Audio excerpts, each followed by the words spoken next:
In December 2013, the body of 47-year-old Matthew Dorsey was found in the living room of his upscale home in Dallas, Texas.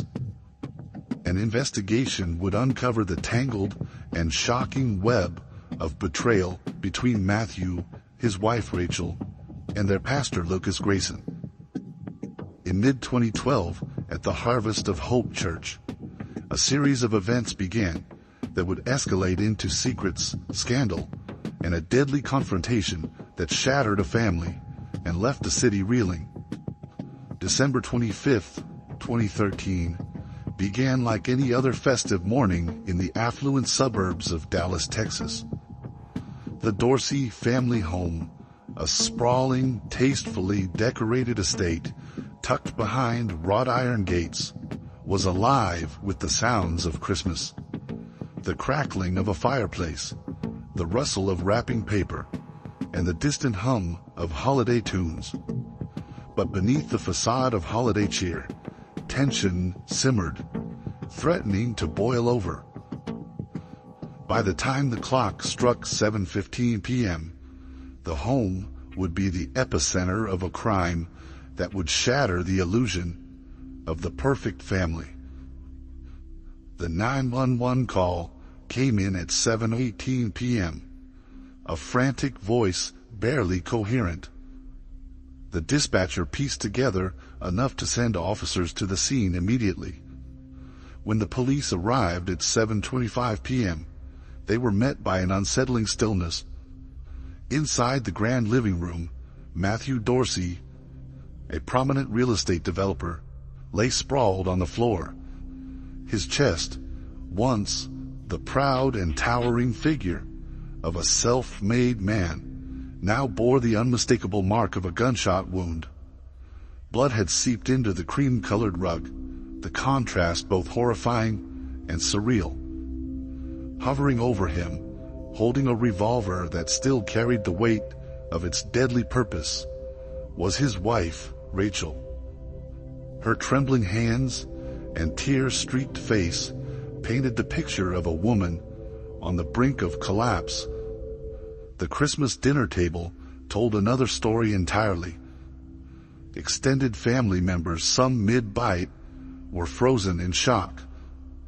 Their faces reflected a mix of disbelief and terror, and none dared to move, as if sudden motion might unleash further chaos. Plates of half-eaten turkey and untouched cranberry sauce sat abandoned. The room, just moments earlier, a space of forced holiday unity, now bore witness to unspeakable tragedy. As first responders moved cautiously into the home, Rachel remained rooted to the spot, her grip on the revolver loose but unyielding. Officers disarmed her without resistance. She seemed dazed, her gaze fixed somewhere beyond the body of her husband. It was as if she wasn't fully present, caught in a vortex of shock and memory. By 8 p.m., investigators began piecing together the immediate sequence of events. Statements from family members hinted at an escalating argument during dinner. What had started as a tense exchange of words between Matthew and Rachel had grown louder, more cutting, until Matthew had risen from the table in a fit of rage. The details remained murky, but one thing was clear. A single gunshot had ended Matthew's tirade and his life. Rachel's immediate claims of self-defense added complexity to the unfolding narrative. She was cooperative, almost eerily so, recounting what she could in fragmented sentences. According to her, Matthew's temper had reached a terrifying peak, and in the chaos, she had feared for her life. But other accounts from those at the table raised questions.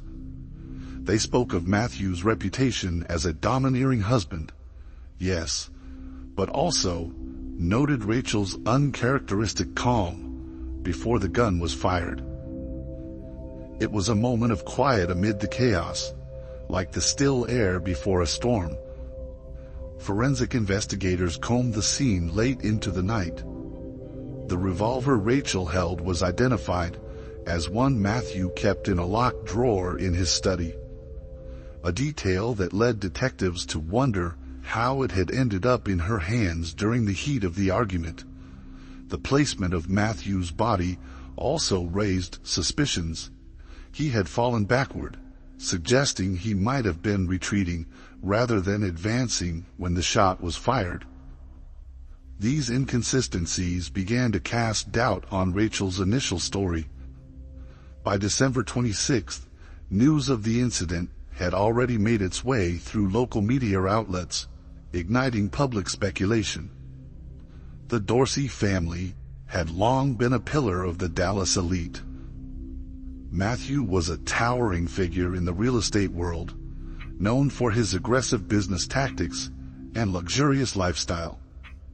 Rachel, by contrast, was the picture of Southern grace, charming, soft-spoken, and devoted to her two children. Together, they were the embodiment of success. But as whispers of domestic turmoil and scandal began to surface, the glossy image of their marriage began to crack. The investigation took a dramatic turn on December 30th, when detectives obtained access to Rachel's phone records. Among the mundane exchanges with friends and family were hundreds of messages to one person, Pastor Lucas Grayson. Lucas, the leader of a well-known megachurch in the area, had counseled the Dorseys through their marital struggles for the past 2 years. He was a charismatic figure with a magnetic presence, the kind of man who commanded attention with his every word. The texts, however, hinted at a relationship far more personal than professional. By January 1st, 2014, investigators began to suspect that Lucas's role in the Dorsey household extended beyond spiritual guidance. The messages were emotionally charged, filled with confessions of longing and veiled references to secret meetings. One particularly damning exchange, dated December 24th, revealed an argument between Rachel and Lucas. In the text, Rachel expressed doubts about continuing their relationship, while Lucas urged her to take control of her life, hinting that she deserved freedom from Matthew's grip. When these revelations reached the media, on January 3rd, the case exploded into a full-blown scandal. Tabloids painted Rachel as a desperate housewife entangled in a forbidden love affair, while others vilified Lucas as a predator who had used his position to manipulate a vulnerable woman. Public opinion became sharply divided, with some sympathizing with Rachel's claims of abuse, and others condemning her as a cold-blooded murderer. On January 5th, police officially arrested Rachel Dorsey on charges of second-degree murder. She was escorted from her home, her hands cuffed, her expression unreadable. By now, the narrative had become a labyrinth of conflicting accounts and unresolved questions. Was this a tragic accident born of fear and desperation? Or had Rachel, emboldened by her affair with Lucas, planned to rid herself of a husband she had grown to resent? The media's fascination only grew when Lucas Grayson was named a person of interest in the case.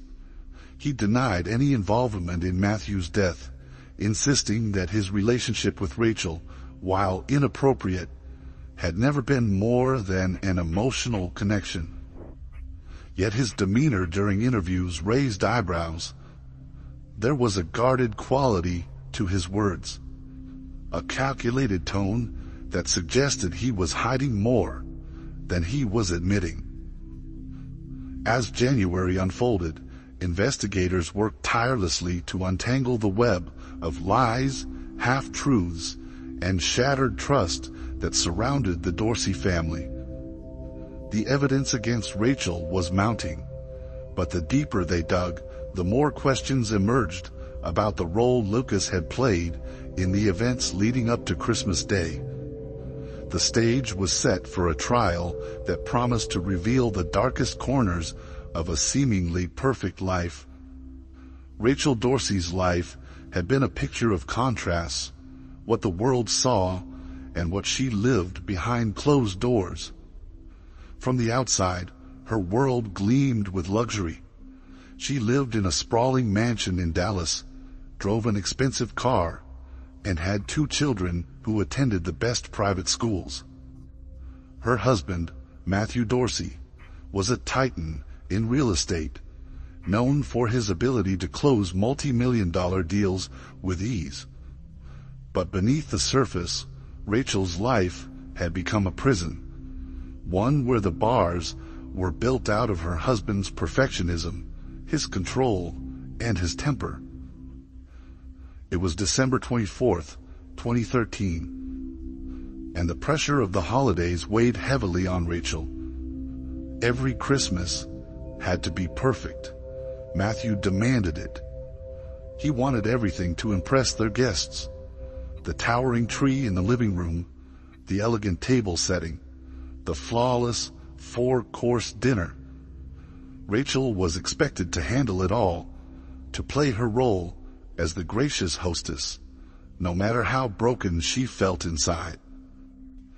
That evening, after overseeing the final details for Christmas Day, Rachel sat in the quiet of the kitchen, staring out the window at the empty backyard. She thought about the choices she had made over the past 2 years, and the tangled mess her life had become. It had all started in 2011, when Matthew suggested they go to counseling. He had noticed Rachel becoming distant, less enthusiastic about their social events, and the life he had worked so hard to build for them. Harvest of Hope Church, a mega church with thousands of members, offered counseling services, and Matthew believed it was the perfect solution. Their sessions were led by Pastor Lucas Grayson, a man whose sermons could bring tears to a packed room. Lucas had a magnetic presence, a calming voice, and a way of making people feel understood. In those early sessions, Rachel opened up about her loneliness, her sense of invisibility, and the exhaustion of trying to meet Matthew's impossible standards. For the first time in years, she felt someone was truly listening. By mid-2012, those sessions had turned into something else. What began as Lucas offering words of comfort soon became an emotional connection Rachel couldn't ignore.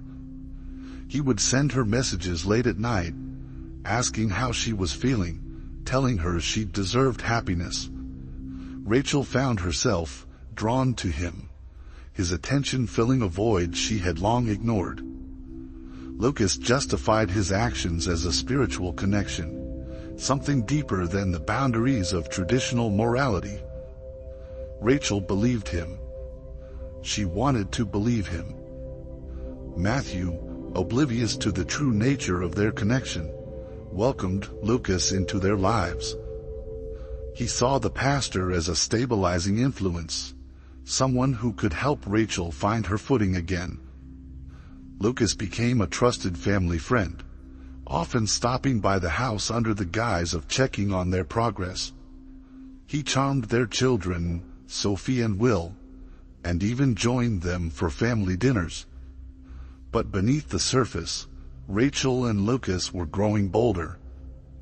Church retreats, late-night meetings, and secret rendezvous became their reality. By 2013, their relationship was no longer just emotional. As Christmas approached that year, Rachel began to see Lucas in a new light. What once felt like salvation now felt suffocating. He was controlling in ways that echoed Matthew's behavior. He would question her loyalty, demand more time, and press her to make decisions she wasn't ready to make. In the days leading up to Christmas Eve, Their arguments had grown more intense. Lucas was tired of waiting. He wanted Rachel to leave Matthew, to run away with him and start fresh. Rachel, torn between guilt and fear, tried to explain why she couldn't. She couldn't risk destroying her children's lives or the fragile peace of her family, even if it was only a facade. Lucas wasn't satisfied with her answers. By the time Christmas Day arrived, the tension was unbearable. Matthew had been drinking since noon, his sharp remarks toward Rachel growing louder and crueler as the day wore on. By 4 p.m., the guests began to arrive. Family members, close friends, and, of course, Lucas. Matthew greeted everyone warmly, his public mask firmly in place. No one would have guessed he had been screaming at Rachel in the kitchen just an hour earlier, berating her for forgetting to chill the wine he preferred. The dinner began at 6:30 p.m. The dining room, adorned with flickering candles and silverware polished to perfection, was a stark contrast to the simmering hostility between Matthew and Rachel. As plates were passed around and small talk filled the air, Rachel avoided Matthew's gaze. Lucas, seated just a few chairs away, kept his attention on her, his presence both reassuring and suffocating. By 7 p.m., Matthew had reached his limit. Rachel's phone, which she had left on the kitchen counter, buzzed with a message. She didn't hear it, but Matthew did. Curious and already drunk, he picked it up. What he saw shattered the veneer of control he had worked so hard to maintain. Explicit messages from Lucas, messages that left no room for misinterpretation, stared back at him from the screen. Matthew stormed into the dining room, the phone in his hand. The atmosphere changed in an instant. Guests fell silent as he hurled accusations at Rachel, his voice slurred but menacing. Rachel stood frozen, unable to respond. Lucas tried to intervene, but Matthew turned on him with fury, demanding to know how long this betrayal had been happening. The confrontation escalated as Matthew lunged at Lucas, his rage blinding him to everything else. The fight spilled into the living room, guests trailing behind in shock. Glasses shattered on the floor as Matthew shoved Lucas against the wall. Rachel, desperate to stop the chaos, ran to Matthew's study. She knew about the revolver he kept locked in his desk drawer, the one he had bought for protection. Grabbing it with trembling hands, she returned to the living room, hoping to stop the violence. At 7:15 p.m., a gunshot echoed through the house. Silence followed. Matthew staggered backward, his eyes wide with shock, before collapsing onto the floor. Blood spread quickly across the pristine carpet. Rachel stood frozen, the revolver still in her hands. She didn't scream. She didn't cry. She simply stared at her husband's lifeless body, as if trying to comprehend what had just happened. Around her, the guests remained motionless, their faces pale with horror. Sophie and Will clung to each other, their sobs the only sound in the room. Lucas stepped forward, but Rachel didn't acknowledge him. The reality of what she had done began to sink in, but the reasons, fear, anger, desperation, were lost in the moment. The clock struck 7:18 p.m. as the sound of sirens grew louder in the distance. The perfect Dorsey Christmas had become a nightmare that would haunt everyone who had been there for years to come. The day after Christmas, December 26th, the Dorsey home stood eerily quiet. Yellow police tape surrounded the property, its cheerful holiday lights still glowing in the evening gloom. Inside, investigators moved methodically through the lavish rooms, piecing together the events of the previous night. The scene in the living room was frozen in time, a chilling contrast to the luxury around it. A blood-stained rug lay beneath the toppled coffee table, surrounded by shattered glass. The revolver, carefully bagged by forensic technicians, rested on a nearby evidence tray. For the detectives, it was a case with more questions than answers. Rachel Dorsey was brought in for questioning that morning. She sat across the interrogation table, pale and exhausted, her hands trembling as she explained what happened. Her voice was steady, but flat, as if rehearsed in her mind during the sleepless hours since the shooting. She described the escalating argument, Matthew's drunken fury, and how she feared for her life and for Lucas's. According to Rachel, she had grabbed the revolver out of desperation, pointing it to protect herself and the man she believed Matthew might kill. She painted herself as a woman caught in a moment of pure terror. But the evidence from the crime scene didn't entirely match Rachel's story. As forensic experts reviewed the details that afternoon, inconsistencies emerged. The trajectory of the bullet suggested that Matthew was backing away when he was shot, not charging forward as Rachel claimed. His position on the floor, facing slightly away from Rachel, raised further doubts about her account. These details, subtle but damning, hinted at a possibility investigators couldn't ignore. The shooting might not have been self-defense. By December 30th, Lucas Grayson was summoned for questioning. The charismatic preacher arrived with the confident air of a man accustomed to being in control. He expressed grief over Matthew's death and described the event as a tragedy, but his version of the evening diverged sharply from Rachel's. While Rachel had claimed Matthew was dangerously close to attacking Lucas when she fired, Lucas portrayed himself as the calm peacemaker, trying to de-escalate a violent outburst. He suggested Rachel acted impulsively, her emotions spiraling out of control after enduring years of Matthew's cruelty. The cracks in their stories became glaring. Detectives found text messages on Rachel's phone that complicated the narrative further. One message from Lucas, sent just days before Christmas, encouraged Rachel to stand up to Matthew, to stop letting him control her life. Though Lucas denied any intention of inciting violence, the tone of the message raised eyebrows.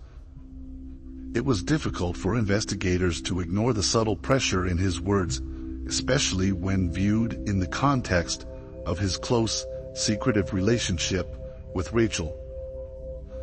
As the investigation continued, the police turned their attention to the children. On January 15, 2014, Sophie and Will were brought in to provide statements, accompanied by counselors to help them process the trauma. Sophie, at just 16, had seen more of her parents' volatile relationship than most realized. She described how Matthew would erupt in anger over the smallest things, his temper unpredictable and terrifying. She also hinted at Rachel's growing instability in the months leading up to Christmas, her mother's mood swinging between nervous energy and deep melancholy. Sophie mentioned how Lucas had become a frequent visitor, someone her mother seemed to lean on more and more, though it made Sophie uneasy. Will, just 14, spoke less, but his memories painted a similar picture. He recalled the moments of tension between his parents, the icy silences that followed Matthew's outbursts, and the strange way Lucas always seemed to be there, hovering just out of reach, but never far away. He admitted he had overheard arguments between Rachel and Lucas, conversations that hinted at something deeper than friendship. By the time the trial began in March 2014, the case had become a media spectacle. National headlines framed it as the perfect storm of wealth, betrayal, and violence. On one side, the prosecution presented Rachel and Lucas as co-conspirators, lovers who had plotted to kill Matthew to escape his control and claim the life they wanted together.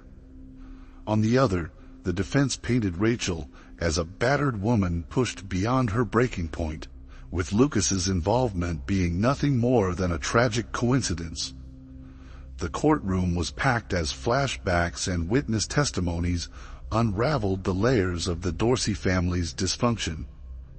Friends of Matthew described him as a hard man, but a loving father, someone who demanded a lot, but always provided for his family.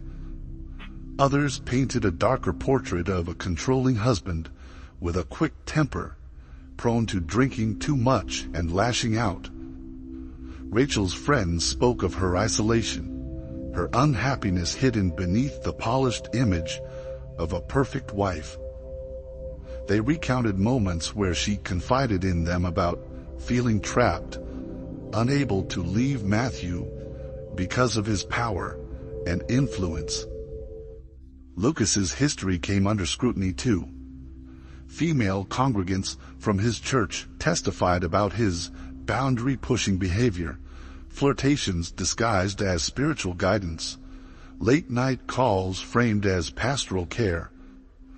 One former church member even described how Lucas had once tried to exploit her vulnerabilities during a counseling session, casting doubt on his motives with Rachel. The most shocking piece of evidence was revealed late in the trial. A voicemail left by Matthew on Rachel's phone early on Christmas morning. His voice was slurred, his words laced with anger as he accused her of betrayal. He warned her that if he discovered anything about her and Lucas, there would be consequences. The threat was chilling, but it also raised questions. Did Rachel truly fear for her life when she pulled the trigger? Or was the voicemail the final straw in a plan already forming? The trial's most damning moment came when Lucas's estranged wife testified. She described how Lucas had bragged about having the upper hand over Rachel and Matthew, hinting that he saw their affair as a way to gain power in a relationship where he otherwise felt inferior. Her testimony cast a shadow over Lucas's insistence that he had no role in Matthew's death. After weeks of deliberation, the jury reached its verdict.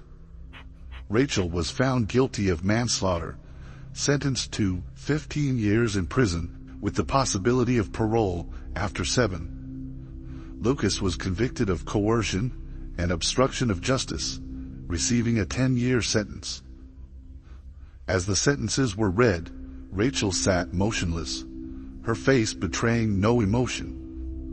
Lucas looked shaken, his confidence finally crumbling. By 2016, the aftermath of the case was still unfolding. Rachel, now in prison, spent her days reflecting on how her life had unraveled. Sophie and Will, living with extended family, struggled to piece together their own lives.